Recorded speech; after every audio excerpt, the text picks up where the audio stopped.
But let's turn our attention for the moment to the Democrats. This was to be the week where H.R. 1, the House Resolution 1, that would be the first bill offered in the new Congress by the Democrats, which in my estimation is one of those rare bills that is both sort of like huge political winner and also huge winner for democracy.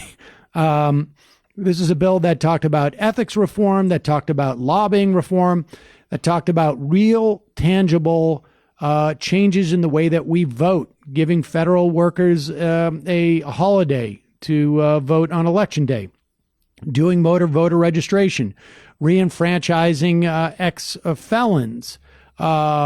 The list goes on, providing matching funds for campaign finance purposes, fixing parts of the Voting Rights Act.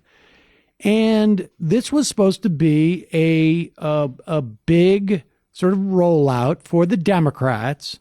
However, and they were going to hammer Mitch McConnell for not bringing it up in the Senate. However, they seem to have shot themselves in the foot at the beginning of the week in response to, ironically, in many respects, what was SR 1, Senate Resolution 1, which was to create a federal codification for the laws that exist in 27 states around the country. And this is going to come as a shock, I think, to a lot of people.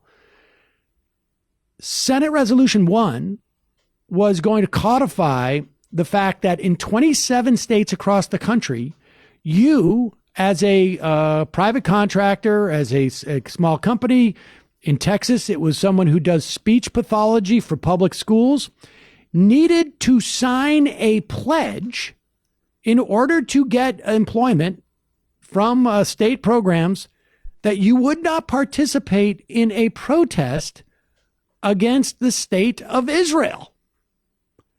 This sounds bizarre to people. It is bizarre. It is fundamentally anti-democratic and contrary to the First Amendment. It is yet to be challenged, I think. I don't know if it will be. But and in response to that, Democratic Representative Ilhan Omar had a couple of things to say over the course of a couple of weeks, but one of which was, I should not be forced to pledge allegiance to another country, which was then interpreted, and frankly, I think disingenuously, as her saying that Jews had dual allegiances to two different countries, which is also a bizarre leap to take. But she is a rising star in the Democratic Party. She is a Muslim woman of color, and she has taken on the foreign policy establishment in this country by criticizing the incredibly odious Elliott Abrams. And so she was under siege, certainly by Republicans, but then by the Democratic leadership. I mean, this is so disturbing in a multitude of ways that it is shocking to see the Democrats shoot themselves in the foot this way. You take it from here for a moment, because it is so appalling in a myriad of ways, and reflective of the problem that she was talking about in the first part. And it politically, it's devastating, it seems. Well, I think so too, and I'm not quite sure.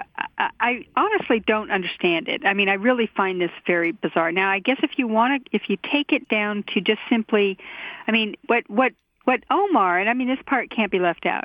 Her main criticism, and she was criticizing that particular, that ridiculous, passage of that Senate bill codifying the assault on free speech, in my view, of 27 states. And it is absurd, as you point out. And I hadn't known that until recently. I mean, I was shocked.